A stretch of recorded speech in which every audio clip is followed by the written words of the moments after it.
सर्वप्रथम पूज्य परमेश्वराय नमो नमः। ओम विघ्नेश्वराय नमो नमः। मेरे यहाँ उपस्थित होने से आपको कोई असुविधा तो नहीं हुई गजानन गणेश? देवऋषि, असुविधा की शंका आपके मन में आई कैसे? नारायण नारायण। वो इसलिए कि जब मैंने यहाँ प्रवेश किया तो आपकी दृष्टि में वो हर्ष की स्वीकृति नहीं थी जो किसी अतिथि के आने पर अतिथेय की दृष्टि में होती है। आपके नेत्रों में क्रोध की झलक थी शिवनंदन। देवऋषि, आप तो हमारे पूज्य हैं। आप पर भला क्रोध का क्या कारण? ये अनुचित कार्य तो हमें ही पाप का भागी बना देगा। देवऋषि, हमने आपको क्रोध से नहीं, आश्चर्य से देखा था। और आश्चर्य का कारण ये था कि आप तो कभी इस ओर पधारते नहीं। आज पधारे हैं तो अवश्य विशेष उद्देश्य के साथ ही पधारे होंगे। और ये उद्देश्य क्या है, इसी ने आश्चर्य उत्पन्न कर दिया। हे विघ्न विनाशक, आपका विचार सत्य है। मैं ये तो नहीं कहूंगा कि मैं मात्र आपके दर्शन करने आया हूं, किंतु मेरा उद्देश्य ऐसा भी नहीं है जो आपको चिंतित कर दे। मैं तो यही निवेदन करने आया हूं कि देवी बुद्धि और देवी सिद्धि के साथ विवाह करने के पश्चात आप अपने माता-पिता और कैलाश को तो सर्वथा भूल ही गए हैं। नहीं देवऋषि, नहीं। माता पिता को कैसे भूला जा सकता है? तो फिर आप कैलाश आए क्यों नहीं? क्या वो समय आपकी स्मृति में दृश्यमान नहीं होता जब आपकी और कार्तिकेय के हास्य और हास्य से पूर्ण किलकारियां कैलाश पर गूंजा करती थी? क्या आपको स्मरण है कि आप दोनों को साथ-साथ प्रसन्न मुद्रा में देखकर भगवान भोलेनाथ और माता पार्वती का मुख प्रसन्न हो उठता था?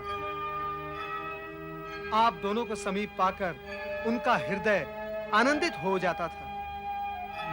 इतना ही नहीं, जो भी भक्त भगवान भोलेनाथ और माता पार्वती के दर्शनार्थ कैलाश पर आता था, वो आपके भी दर्शन पाकर धन्य धन्य हो जाता था।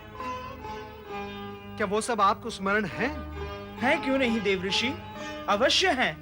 यदि है तो फिर आप इतने समय से वहां आए क्यों नहीं? आपके माता-पिता आपकी प्रतीक्षा करते रहते हैं, परंतु किसी से कुछ कहते नहीं। उनका दुख देखकर मैं भी दुखी होता रहता हूं। आज मैं यहाँ यही दुख प्रकट करने आया हूं।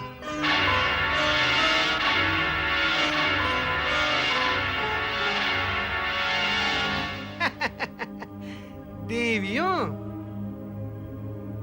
कहीं ऐसा तो नहीं कि आप दोनों के मुंह में श्री गजानन ऐसे खो गए कि उन्हें अपनों का ध्यान ही नहीं रहा? नहीं देवऋषि, नहीं, ऐसा कदापि नहीं है। अग्र पूजा का स्थान पाने के कारण श्री गणेश अपने आराधकों के उद्धार में इतने व्यस्त रहते हैं कि इन्हें क्षण भर के लिए भी अवकाश नहीं मिलता। हमने तो अनेक बार इनसे कैलाश चलने का निवेदन किया, परंतु ये यही कहते रहे कि कोई विशेष अवसर आएगा तो कैलाश जाकर माता-पिता के दर्शन करेंगे। मान लेते हैं,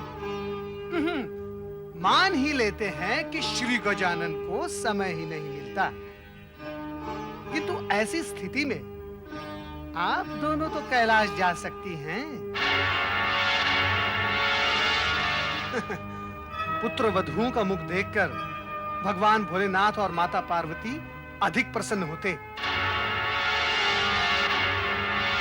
देवऋषि, आपकी नारद लीला तो जगत प्रसिद्ध है। विवादें और भेदें उत्पन्न करने में आपकी लीला को श्रेय प्राप्त है। अर्थात आपकी बातों से आशंका उत्पन्न होती है कि आप कहीं पति पत्नी तथा माता पिता व पुत्र के बीच संघर्ष का बीजारोपण तो नहीं कर रहे हैं? नारायण नारायण, आप मेरे विषय में ऐसा विचार करके मेरे साथ अन्याय कर रहे हैं गणपति महाराज। नहीं देवऋषि, आप लोगों के बीच वैमनस्य उत्पन्न करके क्या मुझे भगवान भोलेनाथ, माता पार्वती, स्वयं आपके बुद्धि सिद्धि के क्रोध का पात्र बनना है? नारायण नारायण, मेरे अधिक समय यहाँ ठहरने से आपकी शंकाएं भी अधिक विस्तार पाएंगी। अतः मेरा यहाँ से प्रस्थान करना मेरे लिए उत्तम होगा। नारायण नारायण नारायण नारायण नारायण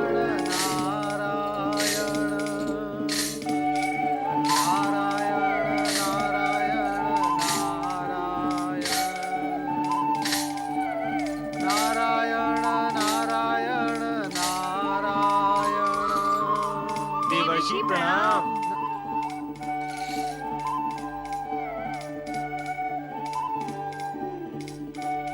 प्रणाम देवर्षि।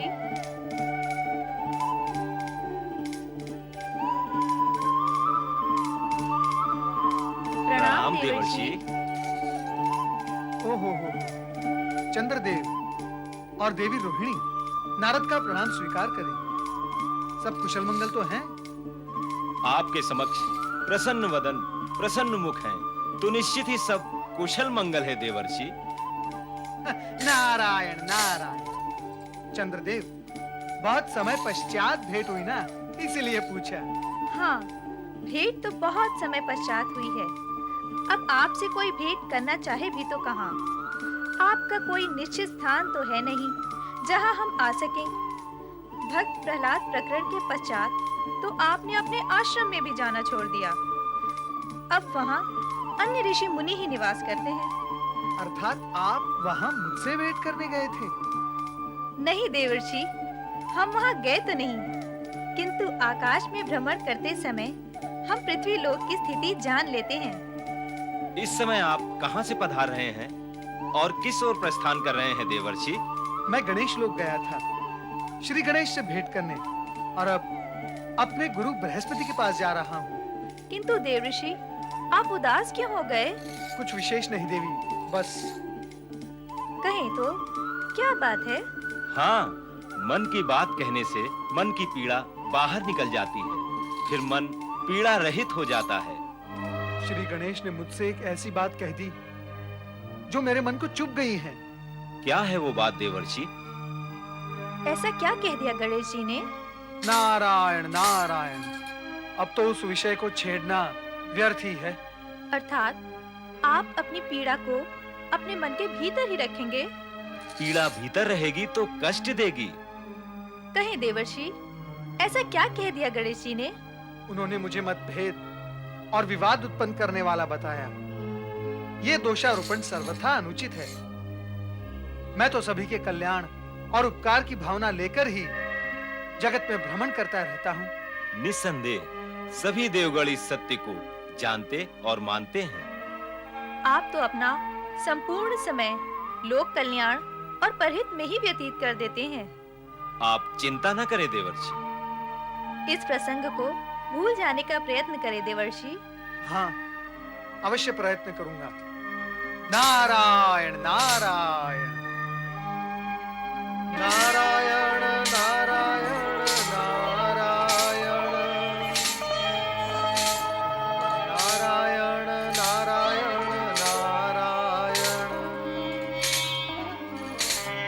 नारायण नारायण नारायण नारायण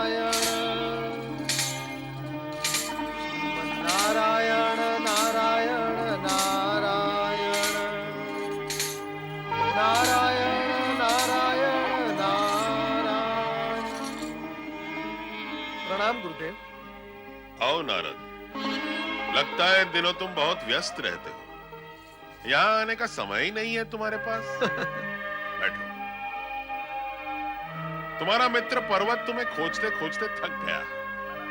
इस समय भी वो तुम्ही को खोजने गया है। मेरी ऐसी क्या आवश्यकता आ पड़ी गुरुदेव? नारद, तुमने हमारा शिष्यत्व ग्रहण करके हमारी पूर्ण सेवा की है। जीवन भर देवहित एवं लोकहित में कल्याणकारी कार्य करके जगत में हमारे नाम को उज्ज्वलित किया है। इसीलिए हम तुमसे प्रसन्न हैं और आशीर्वाद स्वरूप एक अद्भुत भेंट देना चाहते हैं। गुरुदेव, मैंने आपको गुरुदक्षिणा ना देकर शिष्य का समुचित कर्तव्य नहीं निभाया, इसके लिए मैं लज्जित हूँ। फिर भी आप मुझे कुछ भेंट प्रदान करना चाहते हैं? नारद, हमने तुमसे अथवा पर्वत से कभी गुरु दक्षिणा की अपेक्षा ही नहीं रखी। हम देव गुरु हैं और देव गुरु का स्थान अन्य गुरुओं की अपेक्षा विशिष्ट होता है। हमारे शिष्य हमारी कृपा के पात्र बनकर हमसे कुछ पाते ही हैं। गुरुदेव, आपने उस अद्भुत वस्तु की चर्चा करके मेरे मन में जिज्ञासा उत्पन्न कर दी है। मेरी जिज्ञासा बढ़ती ही जा रही है। कृपया कर आप मुझे ये बताएं कि वो अद्भुत वस्तु क्या है। सुनो नारद, मेरी बात ध्यान से सुनो। स्वर्ग के नंदन वन में पारिजात वृक्ष के ऊपरी भाग पर एक अद्भुत दिव्य फल उत्पन्न हुआ है। इसके विषय में हमारे अतिरिक्त और कोई नहीं जानता। ये समझो कि इस पर हमारा एकाधिकार है। तुम उस दिव्य फल को तोड़कर ले आओ और हमारा उपहार समझकर अपने पास रख लो। उस दिव्य फल को स्पर्श करते ही इच्छित वस्तु प्राप्त हो जाती है। जो कुछ देखना चाहते हो सब कुछ स्पष्ट दिखाई देने लगता है। किंतु भूल कर भी उस दिव्य फल को खाने की भूल न करना। उसे खाने से क्या कोई अनिष्ट भी हो सकता है? हाँ, वो अनिष्टकारी भी है तो वो अत्यंत मधुर। किंतु उसे खाने के बाद भूख सदा के लिए नष्ट हो जाएगी। उसे खाने के पश्चात और कुछ खाने की स्थिति नहीं रहेगी। अब अधिक सोच विचार ना करो नारद, उस फल को तोड़कर तुरंत स्वर्ग से अदृश्य हो जाओ। क्या पर्वत इस विषय में कुछ जानता है?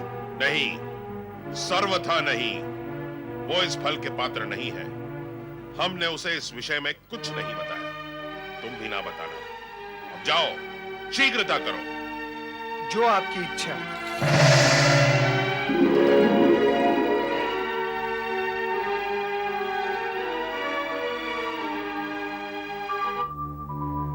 नारायण नारायण। नंदनवन, पारिजात वृक्ष, दिव्य फल।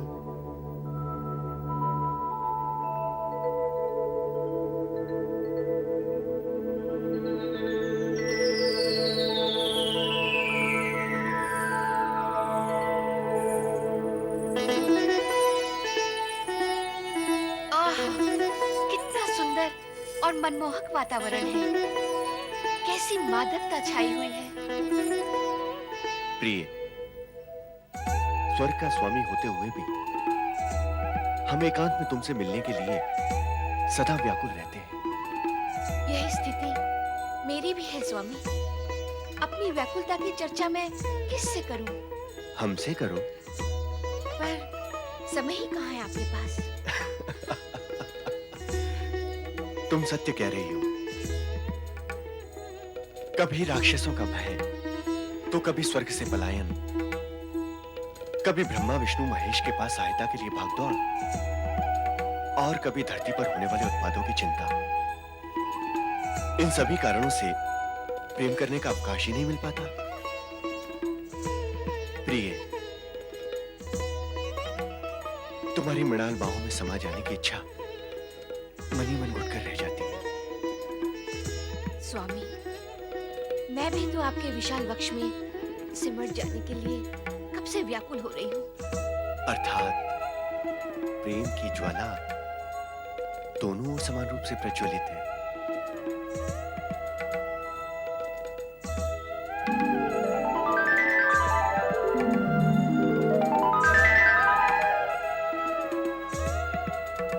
आज एक लंबे अंतराल के पश्चात अकेले में हमें अपने मन की बात कहने का अवसर प्राप्त हुआ है। आपको सदा ही चिंतित और दुखी देखकर मैं भी अपने मन की बात कहाँ से कह पाती हूँ। बस केवल दुखी होते रहती हूँ। स्वामी, मैं तो कभी कभी ये सोचती हूँ कि स्वर्ग सम्राट और साम्राज्य होकर भी हमें प्राप्त क्या हुआ है। चिंता ना करो देवी, चिंता ना करो। हमारे दुखों का अंत हो गया है। हाँ, और अब हमारे एकांत मिलन में कोई बाधा नहीं पहुंचाएगा। स्वामी,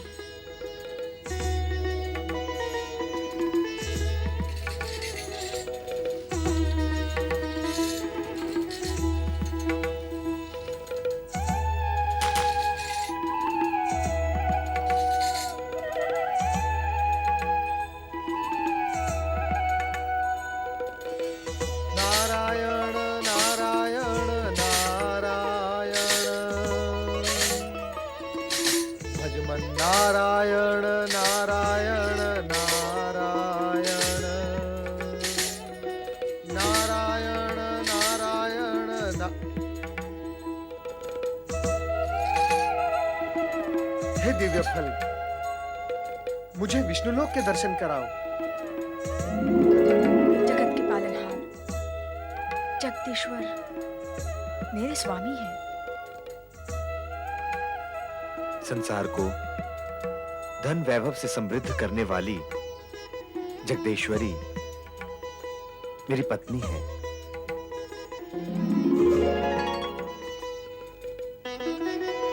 यहां भी प्रेम पक्ष प्रबल है। नारायण नारायण।